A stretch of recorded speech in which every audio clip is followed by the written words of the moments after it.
இப்போ நம்ம பார்த்துக்கிட்டு இருக்கிறது இயற்கை விவசாயம். இயற்கை விவசாயத்தில் விளையக்கூடிய காய்கள் எந்த அளவுக்கு திறச்சியாக இருக்குதுன்னு பாருங்கள். எல்லாம் சொல்லுவாங்க, புண்ணாக்கில் சத்து இல்லை, எண்ணெயில் சத்து இல்லை, மீனமிலத்தில் சத்து இல்லை அப்படின்னு சொல்லுவாங்க.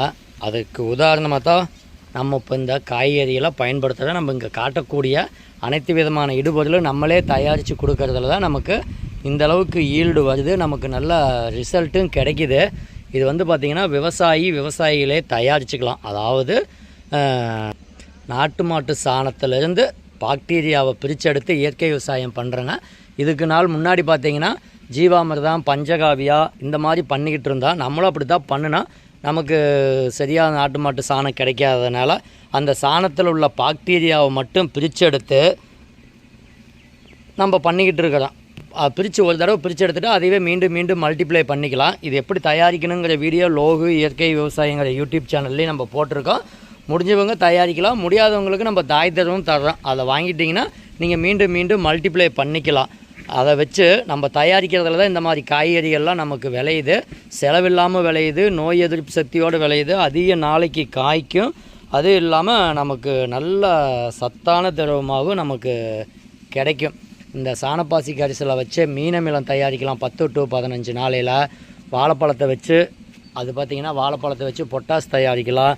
இது வந்து பார்த்திங்கன்னா புண்ணாக்கை வச்சு நம்ம என்பிகே தயாரிச்சுக்கலாம். இந்த மாதிரியெல்லாம் தயாரிக்கும் போது நமக்கு பார்த்திங்கன்னா நல்ல ரிசல்ட் கிடைக்கும். இதெல்லாம் நம்ம 1 லிட்டரை வச்சு 200 லிட்டராக மல்டிப்ளை பண்ணினது நல்ல ரிசல்ட் கிடைக்கிறதுனால தான் நம்ம வந்து இதை 1000 லிட்டராக மாற்றி ஒவ்வொரு தடவையும் நம்ம காட்டுக்கு கொடுக்கறதுனால தான் நமக்கு இந்த அளவுக்கு தீவன புல்லெல்லாம் பாருங்கள் நல்லா பசுமையாக வருது. அதே சமயத்தில் நம்ம மல்பெரி அனைத்துமே நல்ல ரிசல்ட்டு கொடுக்கும். இது அனைத்து விதமான பயிர்களுக்குமே பயன்படுத்தலாம். அது இல்லாமல் வீட்டு தோட்டம், மாடி தோட்டம், ஒவ்வொருத்தரும் ஃபோன் பண்ணி கேட்குறது இந்த மாதிரி ஒன்றுக்கு பயன்படுத்திக்கலாமான்னு கேட்குறீங்க. அனைத்துக்குமே பயன்படுத்திக்கலாம். என்ன காடுங்கில் நம்ம அதிகமாக தயாரிக்கணும், வீடுங்களும் கொஞ்சமாக தயாரிக்கலாம். தீர்ந்துச்சுன்னா மறுபடியும் தண்ணி ஊற்றி சர்க்கரை போட்டால் மறுபடியுமே தயாராகிடும். அதனால் விவசாயிகள் வந்து உரக்கடைக்கு போய் தான் உரம் வாங்கினேன், மருந்து கடைக்கு போய் தான் மருந்து வாங்கணும்னு இல்லை.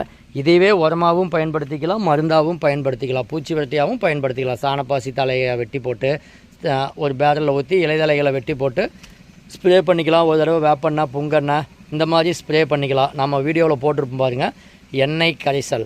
அதாவது எண்ணெயை வச்சே விவசாயமும் பண்ணிக்கலாம். நம்ம தேங்காய், கடலெண்ணெய் குழம்புக்கு தான் பயன்படுத்தினா அதை வந்து பால் மாதிரி லிக்யூடாக இருக்குது. அதை வந்து எண்ணெயும் தண்ணியும் கரைக்கிறதுக்கு, எண்ணெயும் தண்ணியும் ஒன்று சேர்ந்தது அதை கொடுக்கும்போது நமக்கு நல்லா மண்ணுக்கு சத்து கிடைக்கும், ஹியூமிக் வேர் வளர்ச்சியை தூண்டும். இந்த மாதிரி நம்ம செய்யும்போது நமக்கு நல்ல ரிசல்ட் கிடைக்கும்.